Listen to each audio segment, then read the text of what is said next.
Hi friends, welcome to Jaya's garden. நம்ம வீட்டில் ஒவ்வொரு நாளும் எவ்வளோ போஸ்ட் வருதுன்னு மட்டும் பாருங்கள்.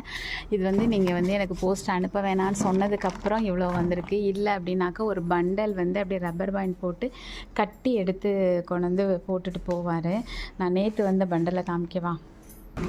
இங்கே பாருங்கள், இது நேற்று வந்த பண்டல். இதே மாதிரி இப்படி இந்த பாருங்கள், இதுக்கு அதுக்கு முந்தின நாள் வந்த பண்டல். இதே மாதிரி நமக்கு நிறையவே வந்துக்கிட்டே இருக்குது தினம். இதில் என்னென்னா ஒரு 2 வீக்ஸாக நம்ம விதை பகிரவே இல்லை. கொஞ்சம் வீட்டு சூழ்நிலை சரியில்லாதனால இது இவ்வளோத்தையும் நான் எப்படி எல்லாத்தையும் பண்ண போகிறேன், எப்போ பண்ண போகிறேன், மழப்பாக இருக்குதுங்க. தினமும் குமிஞ்சிக்கிட்டே இருக்குது. ஸோ இப்போதைக்கு நான் இதெல்லாம் அனுப்புனதுக்கப்புறமா எனக்கு கவர் அனுப்புகிறீங்களா ஃப்ரெண்ட்ஸ்? தொடர்ந்து இப்படி வந்துக்கிட்டே இருந்ததுன்னா நான் எப்படி பண்ண போகிறேன்னு எனக்கு தெரியல. ஸோ கொஞ்சம் வெயிட் பண்ணால் நல்லாயிருக்கும் ஃப்ரெண்ட்ஸ். ஓகேங்களா?